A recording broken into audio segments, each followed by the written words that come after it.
Welcome back, everybody, to the third episode of the Banter podcast with Alex and Zach. We're recording this on the 9th of June today, and it will be released on Spotify and YouTube the 10th of June. I just first want to thank everyone that's been listening so far. You can go ahead and follow us on YouTube if you want, and hit that subscribe button, leave a like on our past videos, leave a comment as well, and let us know what you think about the videos. And we hope that we can keep bringing you guys a good podcast experience. And stay tuned for more action. In today's episode, we'll discuss the NBA MVP results in the playoff race. We have some MLB news to cover after the first third of the season, and of course, our banner of the day. We're also excited to have our first guest of the show, one of our close friends, actually my brother. That's right. But he'll be joining us later to discuss his thoughts on our banner of the day as well as his best bet for Thursday's slate. So we got a full slate of sports to get into today. So let's start it off with some most recent news that we saw. Yeah. We saw our big boy, the hefty man, win MVP in the 2021 season, Mr. Nikola Jokic. Yeah, I mean, what a season by the big guy. Go ahead and give me some of his stats here for the people. I mean, we had to look up some of these. It's crazy. He put up 26.5 points per game, 8.5 assists, 10.5 rebounds per game. He had a league high 60 double-doubles. He was second in the league in triple-doubles. He shot 56.5% from the field and 38% from deep. I mean, it's crazy what he did. I think the one that stands out most to me is the Nuggets were 13-5 after Jamal Murray went down with his injury. Yeah. And obviously a lot of it's probably credited to Jokic. So, I mean, just what a season for Nikola. I think it's crazy. I mean, I thought Nikola carried that team to the playoffs, and he's doing it right now too. We seen what he did the other night. Yep. He's still a baller. He still can shoot the ball, and that's how the game's changing. We talked about this before. The big mans need to be able to shoot, and Nikola Jokic can do that. He can shoot the ball. He can score inside. His post game is phenomenal. Mm-hmm. He can grab a board when you need it too. So, I mean, congrats to Nikola on the MVP this year. I think what's not to be forgotten also about him is his passing, right? Right. I mean, 8.3 assists per game as a center is insane. Yeah, I mean, you don't see that today. And the passes he's making, the dimes he's dropping, just it's silly to watch a big man doing that. It's kind of LaMelo Ball type of passes. Yeah, it's crazy. It's a highlight reel watching him play. It's crazy for sure. Yeah. One other thing, he got 91% of the first place votes in the race. While he was drafted by the Nuggets in the second round, ESPN was airing a Taco Bell commercial. So I think that's what was blowing up on Twitter last night. That they aired a Taco Bell commercial over the future MVP of the league. So, that's crazy. Shout out Nikola Jokic, and I mean, in a league full of guys like LeBron and Giannis and Zion, we got this chubby baller just doing his thing, cooking everybody. Yeah, like it's not even fair what he does sometimes. So I mean, it's hard to guard, and props to him. He deserves it. Yeah, congrats, Nikola Jokic. Let's head into the like we talked about earlier, some NBA playoff recap. That's went down yesterday, Tuesday. Yeah. Yep. Couple big games. Yeah, yesterday was Brooklyn and Milwaukee. Yeah. You know, I was kind of shocked. Yeah, to say the least. What a blowout. First of all, you got KD and Kyrie combined for 80 points, assisted or scored on. I mean, they've been doing this. Yeah, and they needed to since Harden's out. Mm-hmm. They've been doing this since the season. We've seen it. They play better when they're not all in. We all know this. Mm-hmm. They play better when it's two of them. It's weird. I don't know why it is like that. I was scared for game 2. We were talking about this. Yeah, I was just gonna say. I think we were talking about this last podcast. Mm-hmm. That was the game that the Bucks needed to make a statement. 100%. They did the exact opposite of that. I mean, it looked like they were about to get 50 balled at the end of that. So I mean. Just a terrible game from Milwaukee. Giannis looks quite mediocre right now. Middleton still can't find his stride. No. It's tough watching the Bucks struggle this bad. I don't really know what to think for game 3. I can't imagine it's going to get better. I'm not really scared. The Nets have scored over 115 points per game in their last 6 playoff games. Right. I mean, they're on a tear. They're here to win it all, and no one's going to stop them. Giannis will not get in their way at this point. KD is too good. The best scorer of all time at this point. I mean, it's going to be fun watching them. They seem unstoppable to me. So yeah, I mean, do we want to talk about whoever they're gonna play, the other matchup in the East. Yeah, is that the We got Philly and Atlanta. yeah, Philly and Atlanta? That was a good game as well. Yeah. Uh, Very yeah. I was shocked. Trey's human. mhm. 0 for 5 from 3. Yeah, I mean, we were giving him lots of love last episode as I well. said I was starting to like him, didn't I? Yeah, I don't know. It wasn't the performance you were looking for. Maybe he heard this and he was like, you know what? Fuck that kid, Zach. He's kind of garbage. Yeah, I'm gonna go 0 for 5. We can give up 1. Good game from the Sixers though. They started the game 28-10 run before Atlanta closed it to a 2-point lead before half. I think Atlanta briefly had a 1-point lead late in the third quarter, but the 76ers really just took over that game. I mean, yeah, it was domination from Joel. Yeah, he looked good again. Yeah, it was basically points in the paint. I think the first quarter they had over 22 points in the paint, which is just domination. Yeah, that's hard to stop. They also struggled turning the ball over in game 1, and they really didn't turn over the ball that much in game 2. So yeah. Big props. They shot a lot better as well from the field game 2. We talked about this earlier. We had Sixers in 7, and you had Hawks in 7, and it's looking like it's gonna. We're talking about It this. could shape up to be a great series. It's looking like it's very well go 7. So stay tuned in that series as well. Yeah, let's look at Phoenix and the Nuggets game. Man, what a game! Game 2 later tonight. What a game! Yeah, we'll be watching that later tonight, the 9th again. So I mean, yeah, it's gonna be another great game. I think. I mean. First, let's recap yesterday's game. Phoenix ended up winning by 17 points. Yeah. It was pretty much a fourth quarter game. It was. It for sure was. I mean, it looked really close the whole game up until the fourth quarter. Pretty much. I think Denver was up 1 or 2 going into the half. It was interesting because we mentioned it last podcast that Bridges and Porter would be a huge matchup to watch in this series. Mm-hmm. And Bridges got the best of him game 1 and played a little better. The Suns won. I mean, yeah, the Suns played great. I don't know what to say. They had CP3 play great. 4 of 5 of their starters scored over 20. Yep. So it's pretty hard to stop, I think, going in tonight. Mm-hmm. They all have high confidence. CP3 is going to do his thing. Devin Booker's just been Devin Booker at this point. There's nothing else you can say about him. Yep. But, yeah, I think I'd take Phoenix tonight again in this game. Yeah, I mean, for sure. The Nuggets are going to need the MVP to step up. They're going to need Jokic to play a little bit bigger role in this game. Yeah. And it's tough. You can't win games with one man, but Jokic is going to have to do his best and prove to everybody why he was voted the league's best player. I mean, he'll get a little bit of help tonight, I think. I would hope. Barton's back for right. game 2. Exactly. So. We got Barton back, so we'll see how he plays, and yeah, it'll be a great game. I'm excited to watch it. It's gonna be probably pretty close, I'd say, tonight. Yeah, and then let's finish this off with our last game for NBA. This was a great game. This was last night as well. Yeah, great game. Utah Clippers, game 1. Yeah. Big storyline going in the game was Jazz were going to be without Mike Conley, and it didn't matter. It did not matter. I mean, Clippers came out hot. Yeah, it looked really Kawhi good. was playing good, and then Paul George. Let's hear it. Kind of just threw the bag right out the window, and he said, "You know what? I might just sit my ass on the bench for the rest of this series." He might be. What did he shoot last night? 4 of 17. Yeah, he might be from the field. I mean, Guangzhou, look out! Playoff pandemic P is back, and there's nothing else you can tell me. The dude's garbage. Okay, shout out Guangzhou because they're about to have Porzingis next year. They're about to have Paul George. That team's gonna be legit. So. Yeah, watch out for them next year. They'll be insane. Jimmer Fredette. My goodness, Jimmer Fredette as well. I mean, yeah, Rudy Gobert. Stifle Tower. He can do his thing pretty much anywhere he wants out there with. Is it Zubac that he has to deal with? Yeah. And Zubac didn't really impress me last night. Rudy is still the Stifle Tower, as we said. He's gonna grab his board. He's gonna get his blocks. Yeah, I think none of the guys on the Clippers want anything to do with Gobert.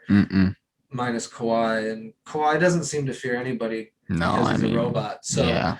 That's a different story. But Rudy came up with a big block at the end of the game. Game saving. Sealed the game. Game saving block.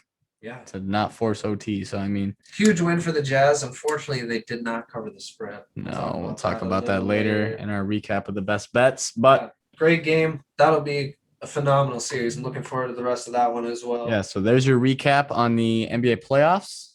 Let's head into some MLB news or recent stories. I mean, we haven't discussed a lot of whole MLB though on this show, have we? No. And I think we should just bring it up now because we're about a third of the season away. Yeah. Or in, I should say. Season, right. Yeah. Any thoughts you got on it?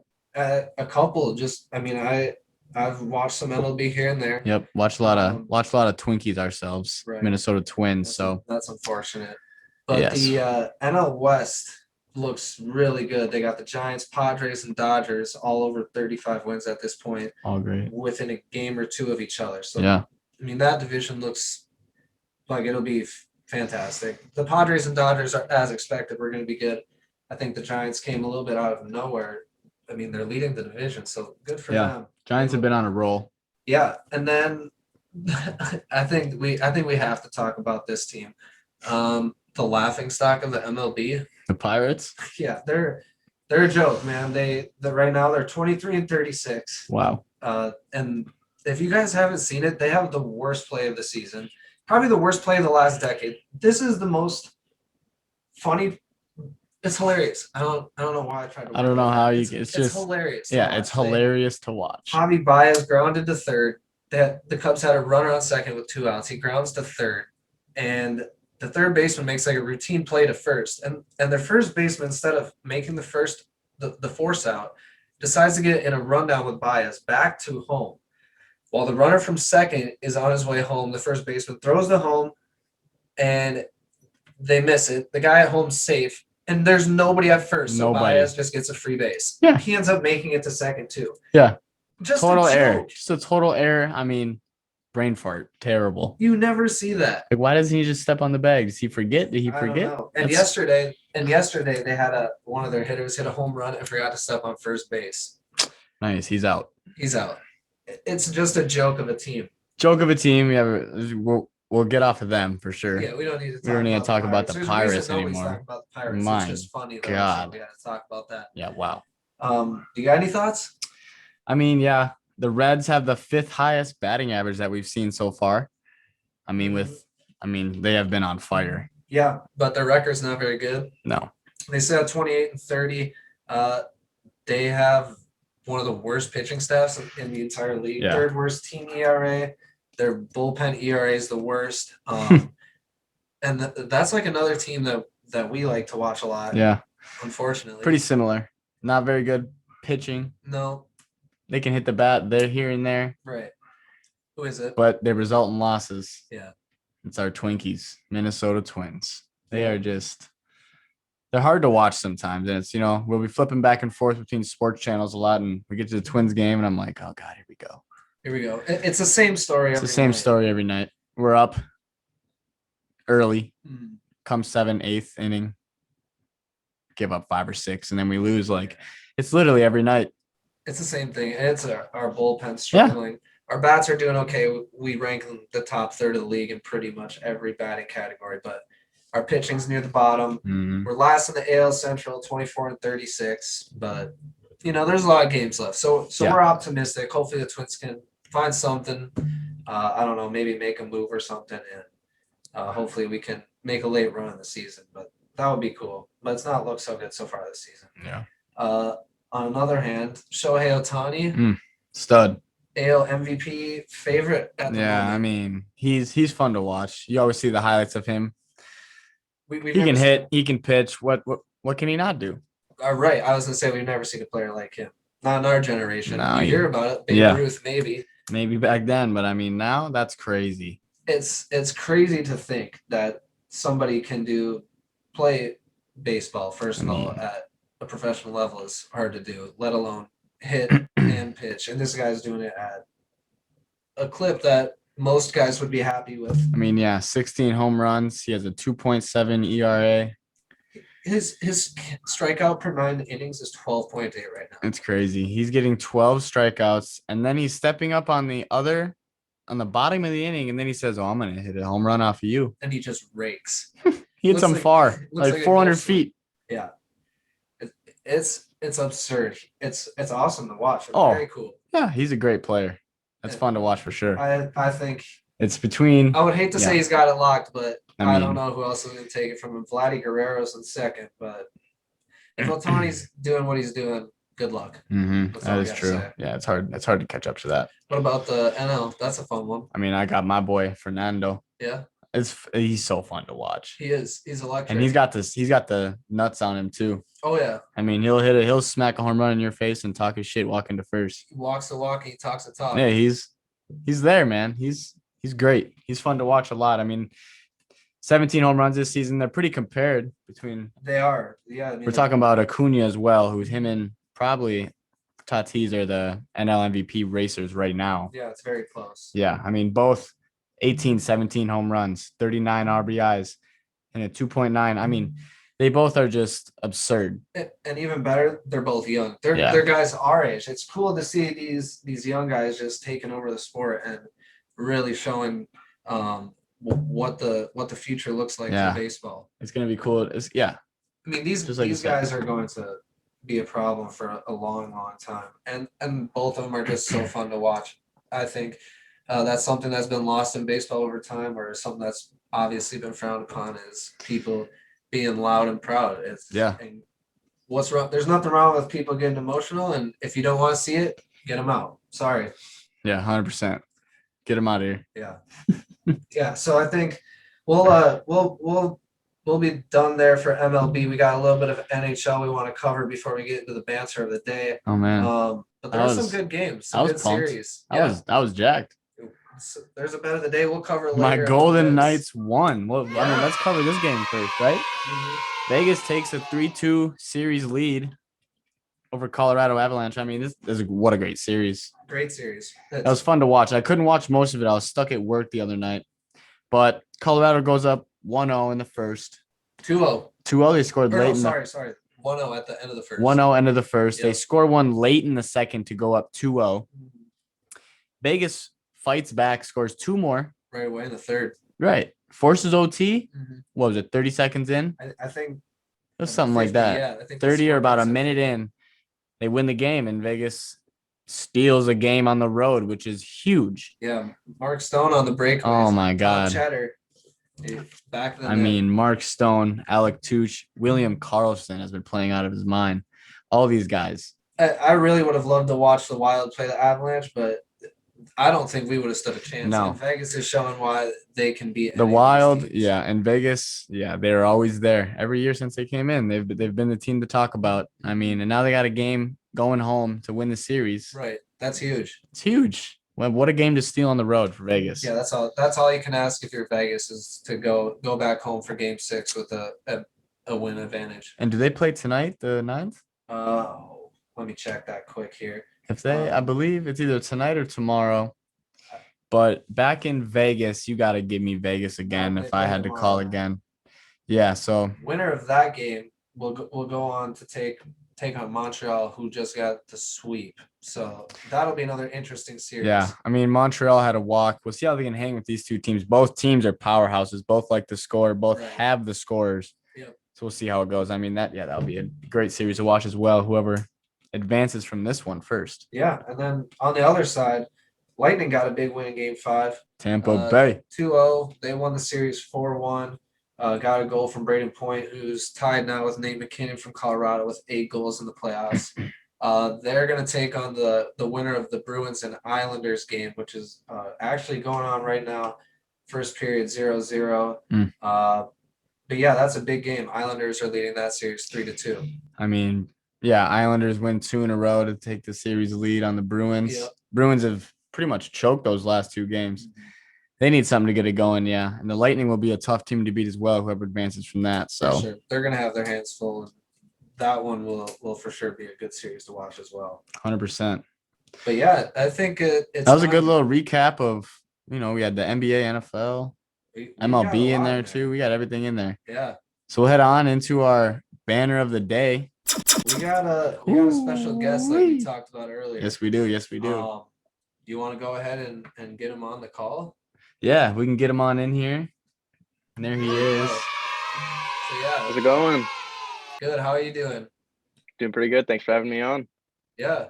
Yeah, of course. How you want to give a quick introduction of yourself? Kind of what's going on, then we'll get right into Yeah, it. Yeah, I'm Max Crow. I'm Alex's brother. So there's a little bit of a connection there. I got in easy. But I'm just glad I could come over and help out. I figured if there's any major league sport that I have any knowledge on whatsoever, it's definitely NBA. So I'm glad I'll be able to talk about some of that today with you guys. Yeah, 100%, man. Yeah, so I think we're gonna be covering. First off, way too early. Am I right? Yeah, we talked about it earlier in the show. Big shout out to Nikola Jokic. So we wanted to discuss with you guys. We got a Yeah. couple early predictions. Early MVP for the next 2021-2022 season next year. I mean, You we want to got get us started? we got some good names. There's some big names. I think some we should. surprises. You want me to go first? It doesn't matter. Okay, I'll start us off here. Well, I had to do a little bit of research, and it wasn't hard finding a pretty great shooter, if I might say, cooking the pot like Steph Curry up in here. If I had to call next year's NBA MVP, it'd have to be Stephen Curry, reigning scoring champion, 32 points per game, 5.5 rebounds, 6 assists per game, 42% from the 3-point line. That's insane if you ask me there. 40% from the field, which is nice. With the return of Klay Thompson, I think it's really going to open up more shots for Steph. They're going to have to guard Klay, which is another problem. For sure. And Andrew Wiggins, ex-T Wolves, I think he might be getting something going on over there, though. That's his team. If he's in any fit, he's on the Warriors. That's what I see. So, anyways, that limits Steph more shots, and with Steph doing his thing, I think he might give himself a little race for MVP next year. Yeah, that's my call. You probably don't even have to say that much, and you'd probably get a lot of people in your. He's already pretty much a high favorite. If you look, I found this one website that had him at a plus 2,500 odds to win early season right now. Yeah, he's a great shooter, one of the great shooters of all time, if not the best. And he's getting old. And if he were to do it, he'd be one of the oldest to win MVP. So I think he definitely wants to try to get one more before he's done. For sure. I'm not going to fight you too hard on that one. I think Klay getting back in the lineup. I think Wiseman getting healthy will all can 100%. Only help 100%. Steph. His numbers might not be the same, but the more people around Steph just makes him greater. He's going to be the best player on that Warriors team. You got any thoughts, Max? Yeah, I think that's a great pick. Prior to hearing who you were going to pick, Zach, I actually was going to go with Steph too. I'm going to pick someone else just to be a little different, but I think Steph's a great pick. They went 39-33 this year. Not an incredible record, but you have to realize that that's just Steph. You got Andrew Wiggins in there, but Andrew Wiggins has not really proved to be a huge part to any team. We'd love to say that he was going to be great on the Wolves. We had a lot of hope, a lot of promise and hope from him, but he didn't really show up. So I think with Klay getting back, knock on wood that he can stay healthy. Like you said, it's going to open up a lot of shots, and I think we'll see his numbers stay where they're at with efficiency, maybe even jumping up a little bit. Yeah, for sure. I think I totally agree with that, and I think it will be to nobody's surprise if Steph makes another strong case for the MVP. He was up there this year as well. He was right there. Yeah. You got a bold prediction for us, Max, or what's going on? Yeah, I know there are going to be some haters that don't like this pick, but I'm going to go with Kevin Durant. He's been putting up great numbers, 27 points, 7 rebounds, 5.5 assists this year. Obviously, he's got 2 great shooters to distribute the ball to, so the assist part isn't too crazy to believe. But assuming that big 3 stays together again next year, I think it's a lock, or I shouldn't say it's a lock. I think it's a great pick just because I think his efficiency is going to continue to get better as those 3 continue to drive together. And I think, he's won one before, and I wouldn't be surprised if he wins one again. I think he's making a great case to be in the GOAT conversation. And I think this is one thing that he'd want to cross off. I've said it before. He's one of the greatest scorers of all time. Yeah. He's deadly in the playoffs right now. We've seen the Nets on a tear, and I think next year, if they do get it done this year, he's gonna want it again next year. Yeah. That's a great call, Max. I love the input, and I agree. It's funny you say KD because the other guy I was looking at was actually Harden. But I think you can make a strong case for any of those Nets players. I do think Kevin Durant is the best player on that Nets team. Harden's numbers probably look a little better on paper just because he grabs more boards and assists. But KD is clearly what gets that team going. And like you said, I mean, he's a past MVP. He can do it all, and I mean, he's just so hard to guard, night in, night out. When you got to face Kevin Durant, Yeah. you better tie your shoelaces. He can do anything. He's 7 feet tall and he's a point guard. So, yeah. Should we give you, or should we get into yours here? Yeah, I mean, I think I might have a little early. A little different pick than both of you guys. I mean, this one kind of blew me out of the water when I saw it. Yeah, you guys both are going with some former NBA MVPs. 100%. I'm gonna switch it up. I got Zion Williamson. Would be the youngest rookie to ever win if he was to do so. I think biggest thing for me is just seeing how much he's already grown from year 1 to year 2. He's really only played, if you look at it, about a full season in the NBA, and he was injured for a lot of his first year. So he's just, I mean, there's not much to say about him, right? He's dominant. The body's there, the athleticism's there. Oh man, the skill can be worked on. Yeah, but it's already at such an elite level that the sky's the limit really for the guy. I mean, he averaged 27.7 rebounds with 4 assists in 33 minutes this year, shooting 61% from the field. I mean, he played good minutes too. Phenomenal minutes. Like right. He was maybe injured a couple games of the year, but when he did play, he's not the fat Zion. He's playing minutes. Right. Like he's looking more athletic. He's looking healthy. And I think if we could see a slight increase in some 3-point shooting. Yeah, definitely. I mean, this good. Guy could be a walking double-double. And I don't kid you when I say I think I could see him putting up 30 and 10. And the dude's efficiency is crazy. He's already 4th in the league in player efficiency rating, right behind Giannis, Embiid, and Jokic. So the sky's the limit. He doesn't miss from inside. Like he's going to dunk it on you or it's an easy layup. It's one of the two. So, yeah, that's it. Those are all 3 great early MVP candidates. Yeah, it is. I mean, I think all those guys could make some noise. Oh, definitely. They all got. The only one that I'm questioning is Zion. I mean, if I'm looking over the last 22 seasons since the 99-2000 season, every single MVP's team has had above a 57% win rate. That was with Russ and OKC in 2016-2017 season. So, I mean, that makes sense. He had ridiculous numbers that year and most years, but the average win rate for those teams in that time has been about 74%. And the Pelicans this year were about 43%. So my question is he going to have a big enough step up in this next year to really push that team into that playoff race? Yeah, I mean, one of the things I looked at was, or like you said, they need to make the playoffs, right? It's inevitable. If Zion were to win MVP, he's not going to do it with the Pelicans being a 9th or 10th seed in the West. And I think the Pelicans can make the playoffs. They have a young core. They got Lonzo. They got Bingham. JJ. Right, and Jackson Hayes is solid rim defender. So I mean, they're young. They have a lot of pieces that are going to need to mesh together. And I think Zion, personally, the thing that he's going to need to work on is his defense. Right, the athleticism there, the body's there, but we need to see an uptick in turnovers created, more block shots, more steals.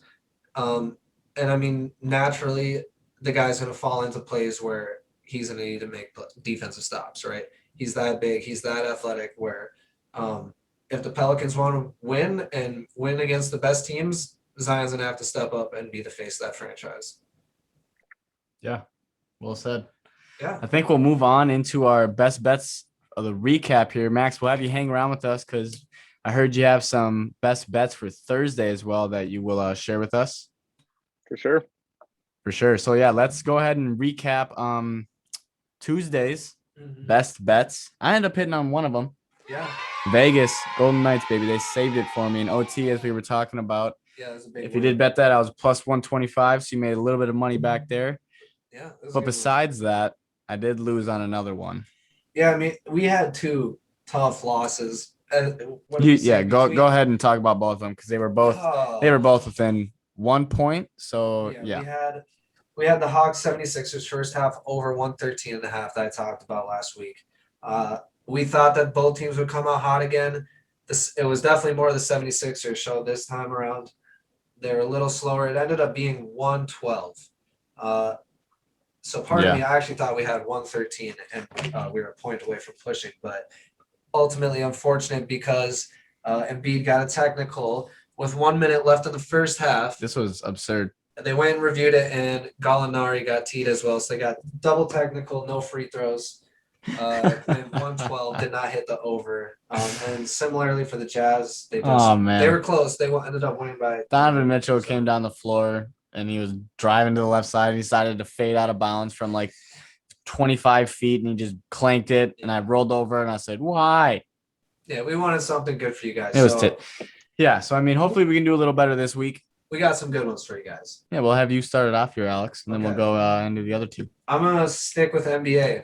I think I don't know if this is the strategy. There might be 3 of them here, but I'm 0-2 so far in NBA. But I do like this one. I put a little bit more research into this one, so I hope this doesn't make me look stupid at this point. Oh boy! I got the Bucks and Nets game. I have the Bucks team total under 119 for -115. The Bucks have only hit that total 2 out of their team's 6 playoff games, and the Nets have held their opponents under 119 points in 5 out of their 7 playoff games.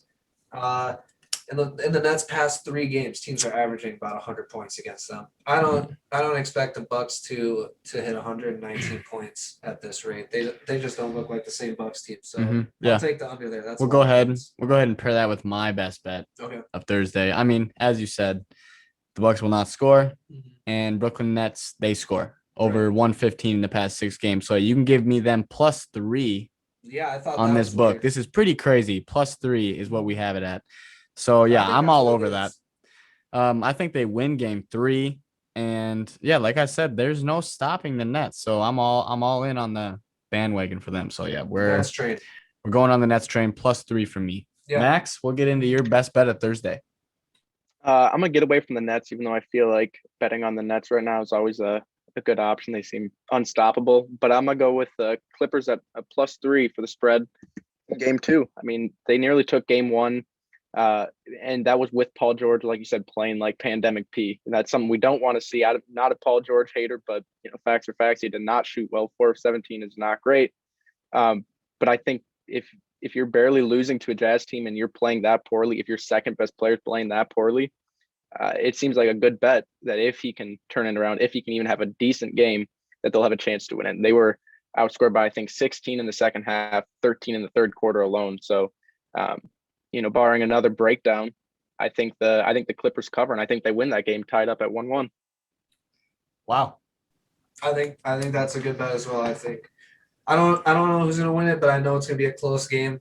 And the Clippers definitely look better for the majority of that game, I'd say. So. I think if Paul George can just hit some shots, right? That game is a lot closer for sure. So, yeah, I love the pick, Max. Appreciate you coming around.